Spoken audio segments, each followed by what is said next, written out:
With my beloved husband, we welcomed our adorable child into the world.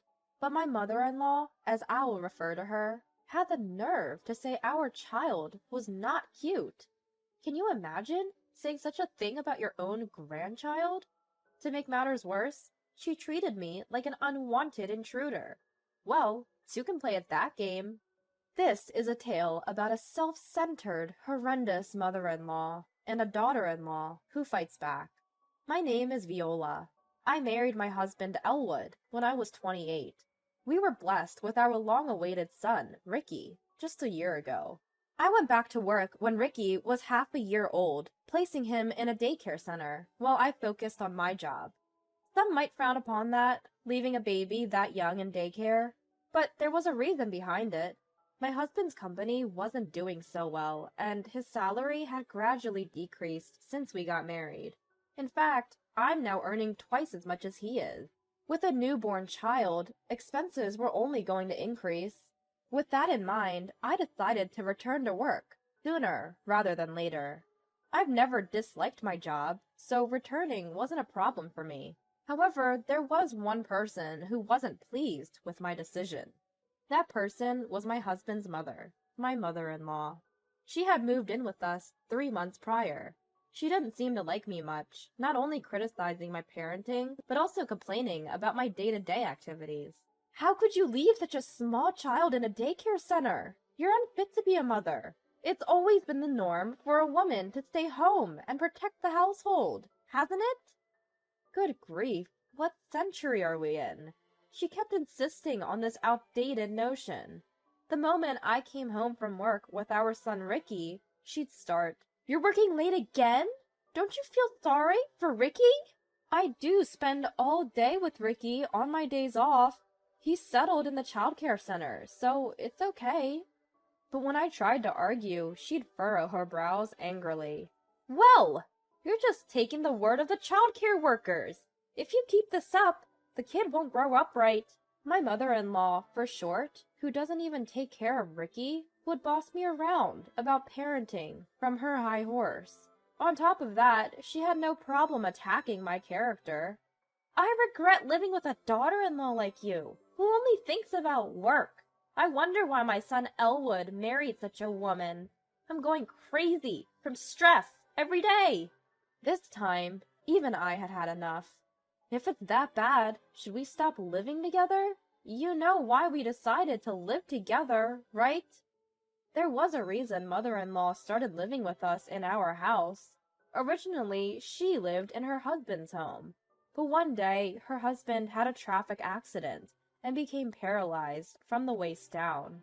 In addition, it was discovered that he had dementia, and mother-in-law could no longer take care of him, so she put him in a care facility. She then insisted that we move in with her, but both my husband and I had work. Considering our commute, it was impossible for us to move from our current house. Then, one day, mother-in-law moved her stuff to our house without warning and just settled in. In the end, this living arrangement wasn't agreed upon. Mother-in-law just moved in on her own. It's what you might call an unwelcome cohabitation. Look, I understand that things are tough for you because of my father-in-law. That's why I agreed to this living arrangement. But remember, we promised not to interfere with each other, right? Huh? Did we? I can't remember something from so long ago.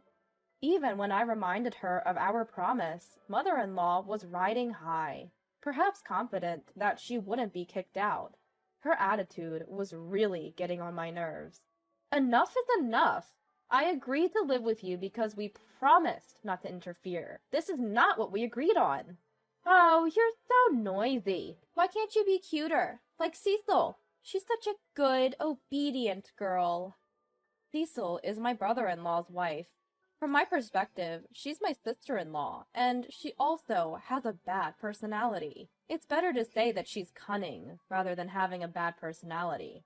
As soon as she married my brother-in-law, she became a housewife, and was very liked by my mother-in-law. Mother-in-law would invite her to our house without our permission, and they'd talk behind my back. Listen to this, Cecil. Viola is still working, you know. Oh my, really? Ricky is still so small. Can't believe she can do that. Right? Right? Unlike you, who is smart enough to become a full-time housewife after getting married. I don't have to worry about when you have a child. I respect you, mother-in-law, so I'll do my best. Such petty squabbles would go on and on. To my displeasure, they would intentionally converse in loud voices within my earshot. I despised them from the bottom of my heart. Gradually, to curry favor with my mother-in-law, Cecil began to speak ill of me of her own accord. You know, doesn't my brother-in-law make about the same salary as my husband? Yet you're still working too. Could it be that you're terrible at managing money? Perhaps a few years ago, my husband did earn the same as my brother-in-law, but now his earnings have dipped below that. I hadn't mentioned to them about my husband's company's deteriorating financial situation, partly due to my pride.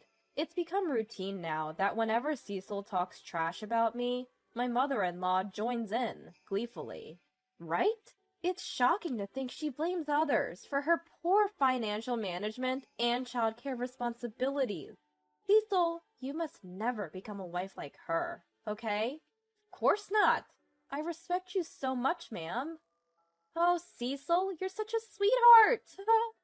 I cringe at their exchange of superficial compliments. I wish they'd take it somewhere else. It's just adding to my stress. I felt the limit of living with my mother-in-law and decided to talk to my husband about it. It's about your mother. She keeps inviting Cecil over every day to belittle me. Huh? Mom does? Since I usually come home earlier than him, my husband had no idea about the harassment. Predictably, he looked puzzled. Yes, she does. She promised not to interfere, but she's been complaining about me continuing to work. Cecil joins in, and they go on and on insulting me. I can't take it anymore. My husband thought for a while, and then said something outrageous. Whoa, but Cecil seems to get along well with Mom, right? Maybe you should try to meet Mom halfway too, Viola. What? Were you even listening to me? She's denying my entire being, you know. How am I supposed to get closer to someone like that? As I pressed him, my husband scratched his head in annoyance. Don't get so worked up. Just try to emulate Cecil for now. I'm sure Mom will warm up to you too. What does that even mean? You want me to flatter her like Cecil does? I've had enough. I was a fool to ask for your help. I felt utterly alone. Frustration welled up in me before the anger did. The snide remarks from my mother-in-law and sister-in-law continued as usual the next day. As I began preparing dinner after coming home, I heard this. Are you planning to make another half-hearted dinner today? I'm tired of your lazy cooking. That's because she insists on working, you know. If it were up to me or my mother-in-law, we would never serve our husbands such low-quality meals, right? For the record, my mother-in-law's cooking is nothing to brag about. It's overly seasoned and not that delicious. As for my sister-in-law, her homemaking skills are quite evident given that she practically lives at our place. While cursing them inwardly, I silently proceeded with my dinner preparations. When my husband came home, both my mother-in-law and Cecil changed their attitudes drastically and stopped picking on me. Because of this, my husband couldn't trust what I said. Just when things were like this, an incident happened. Out of nowhere, I got a call from the childcare center during my work shift. I hurriedly contacted my husband and rushed home. There, my mother-in-law and my teary-eyed son were waiting. What on earth do you think you're doing, mother-in-law? How could you just take Ricky away from the childcare center without my consent? When I shouted in anger, my mother-in-law sighed as if she was tired of it all. She looked at me with condescending eyes. What's all the fuss? I did it for my grandson. Paying for a childcare center is a waste of money. Raising a child is a mother's job, isn't it? But that's just your opinion, right? We have reasons to send Ricky to the childcare center. It's inexcusable for you to just take him without permission. It's no different from kidnapping. Kidnapping? Are you kidding me? Even though he's my grandson? It doesn't matter that he's your grandson. You disregarded the teacher's warnings and just took him. That's kidnapping. No matter how clearly I made my point, she simply shrugged it off. Then she said something unbelievable. What nonsense! To begin with, neither you nor your son are cute. If you have any complaints, just get out.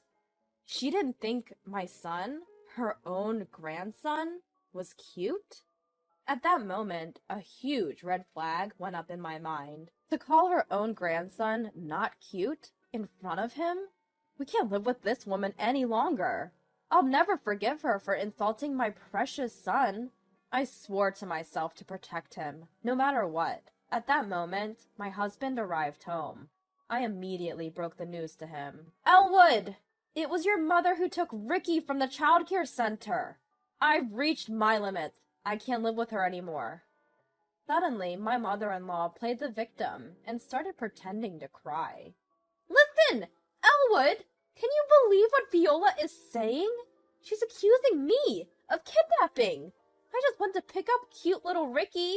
That's all. Isn't it horrible? Just picking him up? I got heated at her words. Stop joking around. You just said that my son is not cute. You told me to get out. This is our house, not yours. Are you just pretending to be a good mother in front of my husband? Elwood, please help me. Viola is always picking on me. Watching my mother-in-law cry out to my husband, I felt as if everything was ridiculous. If my husband were to side with this woman with her poor acting, at that point, I decided it would be just my son and me. We'd forge ahead together. The first to break the silence was my husband. First, I want to talk with Viola. Mom, please return to your room. My husband, who always sided with his mother, made her eyes widen in surprise with this statement. What are you saying? There's no need to listen to Viola, right? Can't you see I'm suffering? This involves Ricky too.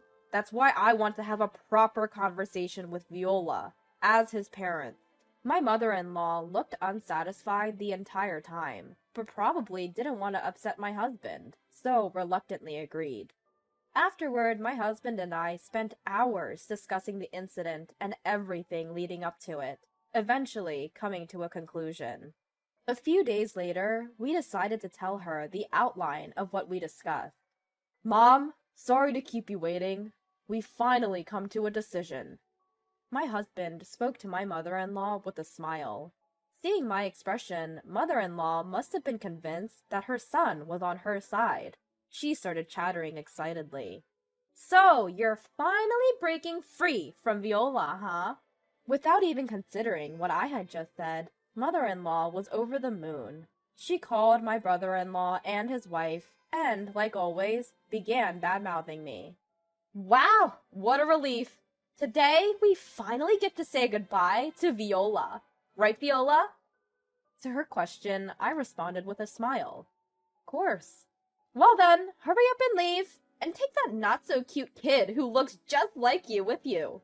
This house is going to be for me, Elwood, Derek, and Cecil from now on. Bye! Then my husband, who had been silent up until that point, slowly spoke up. Let's go, Viola. Excuse me. Let's go, Elwood. What? Mother-in-law seemed to be struggling to understand, repeating what several times. My husband and I started packing our belongings, preparing to leave with our son. That's when mother-in-law stopped us. Wait, Elwood! What's going on? We're going to live in this house, together, right? What are you talking about? My husband turned to mother-in-law with a cold stare. I'm leaving with Viola. I can't put up with your delusions any longer. Mother-in-law trembled, then collapsed. Why? Why would you side with her? I heard everything from the childcare center teacher. How you kidnapped Ricky without permission, how you yelled at the childcare workers, how you slandered Viola at the center. Everything. That's... I never thought you could sink so low, Mom. Surrounded by people who only listen to you. You really messed up. Enjoy your life. With that, my husband said, "Let's go," and pushed me out of the house. Until the end, mother-in-law called out to him, crying. On the way to our new place, my husband apologized. "I'm sorry, I didn't realize sooner. I hope you can forgive me." "What are you talking about? You taking action now is more than enough." I smiled at my husband. Yes, the fact that he believed me over mother-in-law this time was the most comforting thing. Since then, we've cut off contact with mother-in-law and my brother-in-law's family and regained our peaceful daily life. After we canceled our lease on the house, mother-in-law, with nowhere else to go, apparently moved in with my brother-in-law and his wife. With the addition of mother-in-law and the pressure she put on their living expenses, my brother-in-law's income wasn't enough. As a result, Cecil had to get a job, and now mother-in-law is alone at home. There's no one for her to badmouth or to share in the bad-mouthing. Even with Cecil, who used to be her best buddy, they now argue constantly. "I have to work because of you, mother-in-law. Give me a break." "What? It's my fault? Get out of here, you old hag!" Hearing the real Cecil, her husband seems to have lost his feelings for her. I heard they're in the middle of a divorce. She used to have a lot of free time to act cute in front of my husband, but now that she's working and often irritable, her true colors have shown. No matter how dire their circumstances become, I have no intention of ever interacting with mother-in-law again. From now on, my husband, my son, and I will work together to build a happy home.